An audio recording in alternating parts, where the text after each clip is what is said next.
اکشن راشي نو مولانا صاحب راپاسې او وایي چې یاره ووټ چې کومه دی دله ورکړئ نو تاسو به جنت ته ځئ.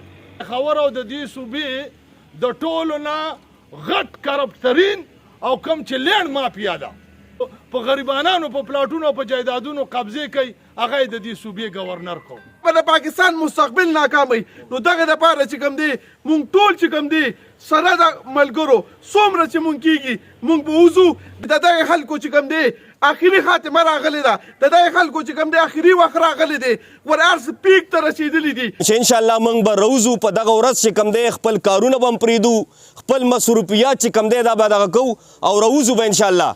په اتفاق او اتحاد باندې وروزو. مرګور عمران خان چې نن راوته ځان د پاره نه راوته هغه وزیر اعظمي وکړله هغه خو د عیش او عشرت زندگی تیری خو نن دغه بلډي سویلین ته هغه وایي چې زه به تاسو باندې دا عوام سوروم دا تاسو چې کومې فیصلې کوئ دغه به در باندې واپس کوم او د دې عوامو چې کومه نظریه د دوی چې کوم سوچي دې وطن دپاره دوی اینې ورکړي دې خلکو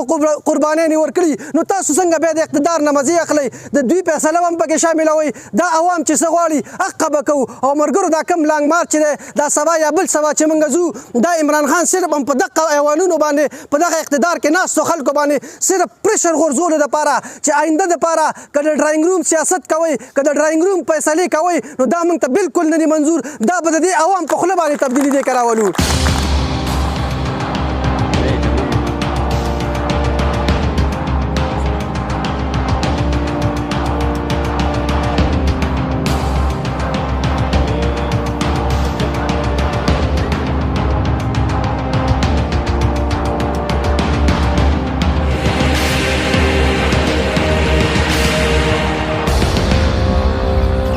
خپلې د حلقې د مشرانو او د خپلو ورکرانو ډېره زیاته شکریا ادا کومه تاسو ته نن د دې میټینګ نه ثابته شوه چې د شب قدر د پي کې 60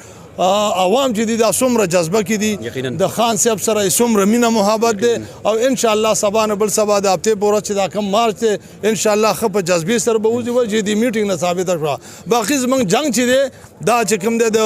اوریجنل جنګ چې دی دا زموږ د منګایۍ خلاف دی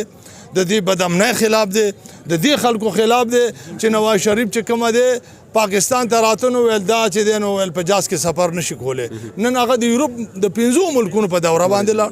نن چې کوم دی نه هغه بیمار دی نه پلیټلیټس کمزوري دي او کم دي او نه ښه دي او نه بد دي دغه حساله مولانا صاحب چې څنګه منسټر صاحب ویلي هغه ټول رشتہ دار منسټران کړل خو دا یو پاتې دی به گورنر کو نو زمونږ جنگ چې دی د پاکستان د تحریک انصاف او د پاکستان د عوامو دا د ملک لپاره دی د حقیقي ازادۍ لپاره دی او ان شاء الله چې ارشد شریف چا شهید کړی او په دې ملک کې چا بدامني راوستې ده دې ملک کې به امن راځي د ارشد شریف په ملي تبا ان شاء الله موږ چې کوم دی